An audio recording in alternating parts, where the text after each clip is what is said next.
you ever wondered why you have such trouble falling asleep at night? Many of us lie for hours on end staring at the clock, thinking, it's 11 o'clock, I have to be up in 6 hours, I can't believe I'm not asleep yet. You lay there and you count down how important it is that the hours of sleep that you get that you're just not getting. You could have an important job interview coming up the next day, a stressful exam as we enter finals times.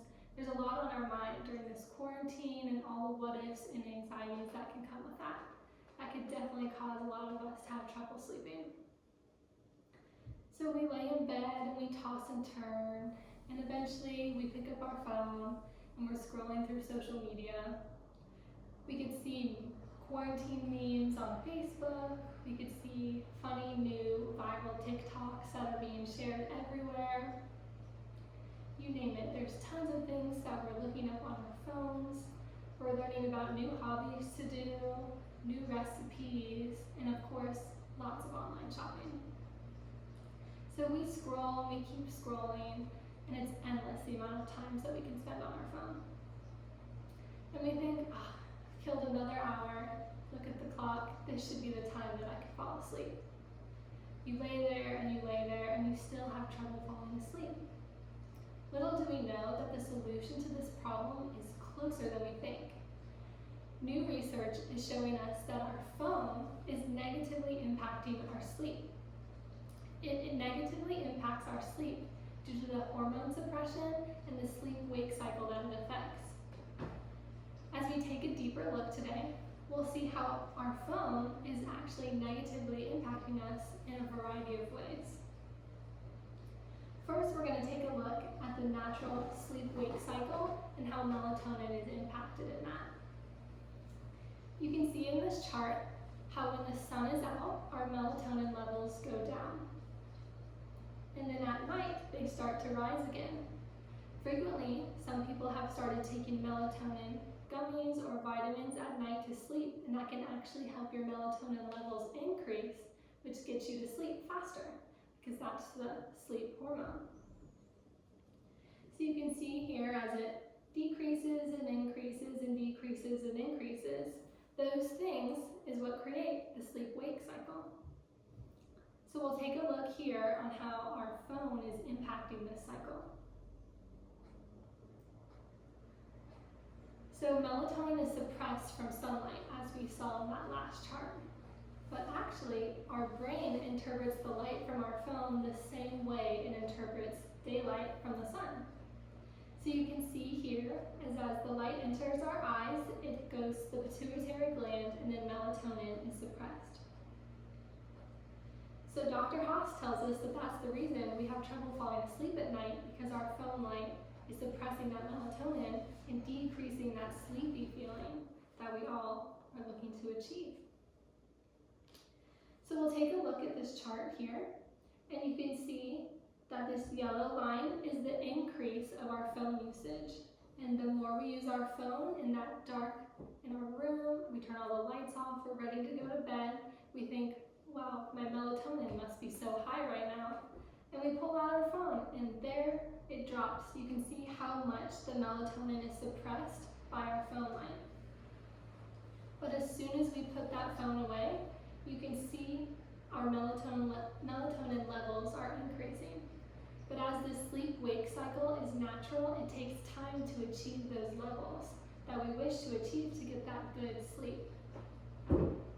So Dr. Haas tells us how important it is to achieve these good levels of melatonin as it affects our REM sleep, which is that deep restorative part of our sleep that actually affects how we age in the brain and all throughout our body.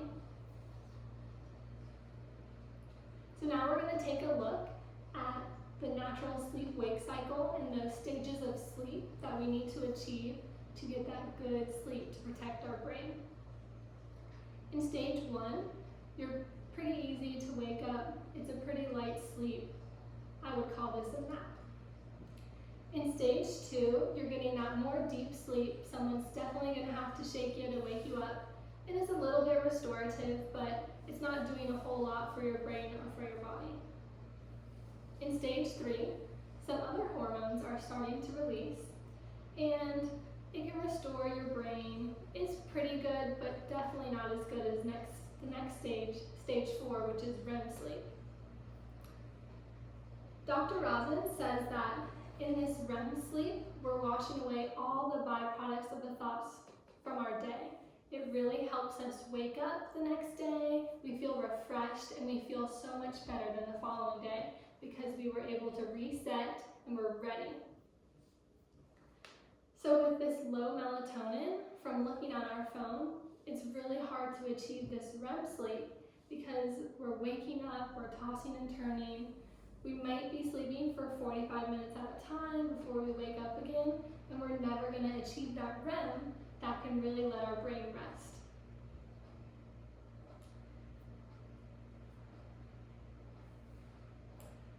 So in this REM sleep also, Dr. Haas tells us that mood, metabolism, and appetite are affected by this. When we have to reset, that applies to all parts of our body that are changing and all the new things we're introducing. Our brain really needs to reset and rest. Apple has come out with night shift mode to try to combat this troubles and this new research that's come out about this, how the blue light is impacting our sleep. So you can see here in the differences of the screen colors that it's less blue light, so that it's easier on our eyes, especially as the sun goes down.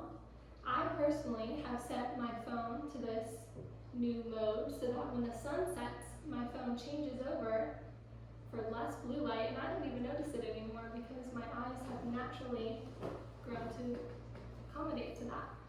So that's definitely been helpful in my personal life too.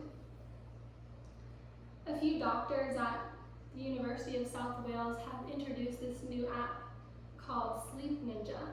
It actually uses cognitive behavior therapy, and it has lots of different exercises that you can go through that'll help you combat insomnia or just trouble falling asleep at night. So we're going to take a look at some of those activities.